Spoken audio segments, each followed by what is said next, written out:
যে পঞ্চায়েত তৈরি হয়েছিল গ্রামের মানুষের উন্নতির জন্য, সমাজের পিছিয়ে পড়া অংশের মানুষকে দেশ পরিচালনায় অংশীদারিত্ব করার জন্য, আজকে কানে দুল, মাথায় সোনালী চুল, হাতে চওড়া সোনার ব্রেসলেট পরা তৃণমূলের পঞ্চায়েতের প্রধান মাতব্বররা আপনার আমার টাকাকে চুরি করে নিজেদের মুনাফার পাহাড় বাড়াচ্ছে।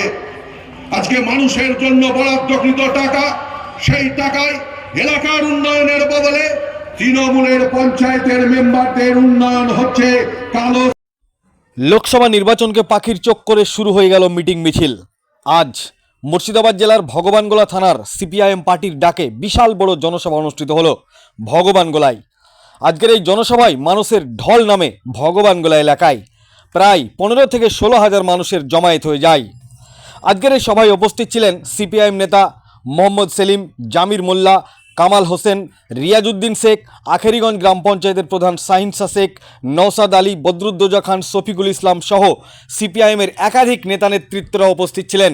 তিনারা সভামঞ্চ থেকে তৃণমূল কংগ্রেসকে এবং বিজেপিকে তীব্রভাবে আক্রমণ করেন। সংবাদ মাধ্যমের সামনে কি বলেছেন বিস্তারিত শোনাবো আপনাদের। এই ভিডিওটি যারা দেখছেন চ্যানেলটি লাইক করবেন, শেয়ার করবেন আর সাবস্ক্রাইব করবেন। আই লাভ মাই ইন্ডিয়া, মেরা ভারত মহান। আমাদের কথা কেন শুনুনি? যেদিন প্রথম ইন্ডিয়া ব্লক তৈরি হয়েছিল আমরা বলেছিলাম এটা কোনো সর্বভারতীয় নির্বাচনী জোট নয়, আর সর্বভারতীয় কোনো আসন সমঝোতা হবে না। এটা মমতা ব্যানার্জি বলেছিলেন। আমরা বলেছিলাম নীতি নয়, নেতা নয়, নীতি চাই। মমতা বলেছিলেন নেতা চাই। আমরা বলেছিলাম গোটা সর্বভারতীয় জন্য হবে না সমঝোতা। এক একটা রাজ্যের এক একটা বাস্তবতা, সেই বাস্তবতা মেনে হবে। এখন কংগ্রেস দলকে সিদ্ধান্ত নিতে হবে। আমরা বলেছি আমরা বেশি দিন অপেক্ষা করতে পারবো না। রাজ্য কংগ্রেসের কিছুটা কথা হয়েছে, আইএসএফের সঙ্গে কথা হয়েছে। আমরা বিজেপি তৃণমূল বিরোধী সমস্ত শক্তিকে একটা করব। বিজেপি এবং তৃণমূল উভয়কেই বাংলায় পরাস্ত করব। দাদা, বারবার যেটা জয় বাংলা, আজকেও দেখা গেছে বারংবার জয় বাংলা স্লোগান দিচ্ছে, অথচ বাইরে থেকে ক্যান্ডিডেট সবই চুরি করে। তো এটা মুজিবুর রহমান যখন বাংলাদেশে মুক্তিযুদ্ধ হয়েছিল তার স্লোগান, কেন ওটা নিয়ে আসছে বলো? আপনি মুর্শিদাবাদ থেকে ক্যান্ডিডেট হতে পারেন, যেখানে বলেছি ব্যাপারে তো কি মনে করলে জনগণকে তোমাদেরকে বলবো। আমাদের বামফ্রন্টে আলোচনা হবে। আগামীকাল পলিট ব্যুরো বৈঠক আছে। এসব পার্লামেন্টের নির্বাচনের ব্যাপারে পলিট ব্যুরো সিদ্ধান্ত নেয়। আমরা আমাদের রাজ্য কমিটিতে আলোচনা করে নিয়েছি। বামফ্রন্টের সঙ্গে আলোচনা করবো 13 তারিখে ফিরে এসে, তারপরে আমরা আমাদের প্রার্থী ঘোষণা করবো। কংগ্রেস ততদিন একটু ধৈর্য ধরো। কংগ্রেসের সাথে বললাম বা কংগ্রেস এবং আইএসএফের সঙ্গে কথা চলছে এবং আমরা সেটাকেও খুব দ্রুত নিষ্পত্তি করব। একতরফাভাবে তৃণমূল আজকে 42টা আসনের প্রার্থী ঘোষণা করে দিল। কংগ্রেস অপেক্ষা করছিল সেই জায়গায়। কে বলেছে অপেক্ষা করছিল?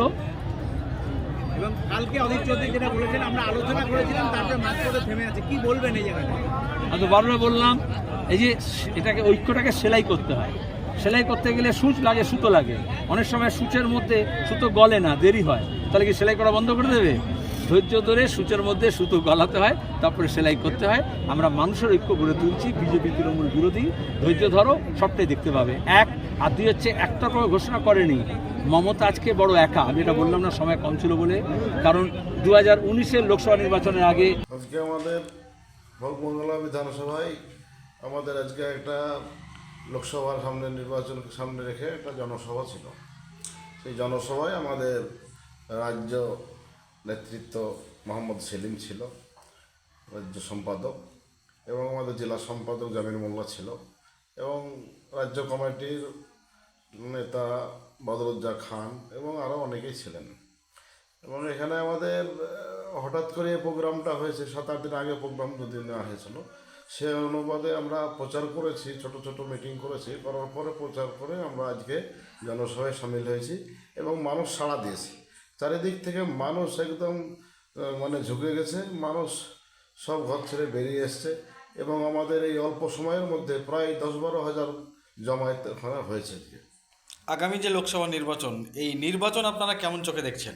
আজকের যা মানুষের সাড়া পেয়েছি তাতে এই লোকসভা মুর্শিদাবাদ লোকসভা কেন্দ্রে আমাদের সিপিএমের প্রার্থীর জিত নিশ্চিত। আপনাদের সম্ভাব্য প্রার্থী কে হতে পারে? আমাদের সম্ভাব্য প্রার্থী যদি এখনও পার্টির তরফ থেকে ঠিক হয়নি, তবে সম্ভাব্য প্রার্থী অনেক মোহাম্মদ সেলিম হওয়ার সম্ভাবনা বেশি। পার্টি যাকে করবে, আমাদের সিপিএমের মধ্যে এরকম কোনো বাদবিচার নেই কে হবে না হবে। কলা গাছকে দাঁড়ালেও আমাদেরকে ভোট দিতে হবে। এখানে যে কেউ প্রার্থী হোক আমাদের সিপিআইএমের মনোনীত প্রার্থী যে হবে সে নিশ্চিত অনেক ভোটে জিতবে। ধন্যবাদ। আপনার নাম এবং পরিচয়। আমার নাম মোহাম্মদ রিয়াজউদ্দিন শেখ, আমি আখরিগঞ্জ জেপি, আমি এখানকার সারা ভারত কৃষক সভার সম্পাদক এবং এরিয়া কমিটির মেম্বার। ধন্যবাদ। সামিল হচ্ছে।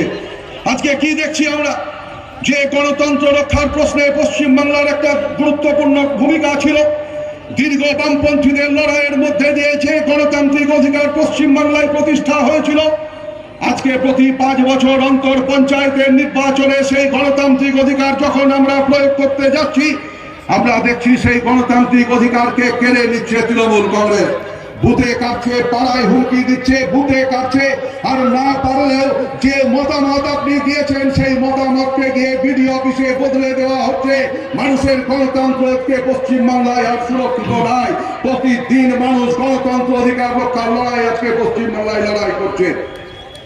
আজকে কি দেখছি আমরা, যে পঞ্চায়েত তৈরি হয়েছিল মানুষের জন্য, যে পঞ্চায়েত তৈরি হয়েছিল গ্রামের মানুষের উন্নতির জন্য, সমাজের পিছিয়ে পড়া অংশের মানুষকে দেশ পরিচালনায় অংশীদারিত্ব করার জন্য, আজকে কানে দুল, মাথায় সোনালী চুল, হাতে চওড়া সোনার ব্রেসলেট পরা তৃণমূলের পঞ্চায়েতের প্রধান মাতব্বররা আপনার আমার টাকাকে চুরি করে নিজেদের মুনাফার পাহাড় বাড়াচ্ছে। আজকে মানুষের জন্য বরাদ্দকৃত টাকা, সেই টাকায় এলাকার উন্নয়নের বদলে তৃণমূলের পঞ্চায়েতের মেম্বারদের উন্নয়ন হচ্ছে। কালো স্করপিও গাড়ি হচ্ছে, হাতে চওড়া ব্রেসলেট হচ্ছে, গলায় চওড়া সোনার হার হচ্ছে, আর রাতারাতি তার জীবনযাত্রার মানের পরিবর্তন ঘটছে। গ্রামে গঞ্জে প্রতিদিন আমরা দেখতে পাচ্ছি। আমি তো বলি যে তৃণমূল কংগ্রেসের যত বড় নেতা তত বড় চোর।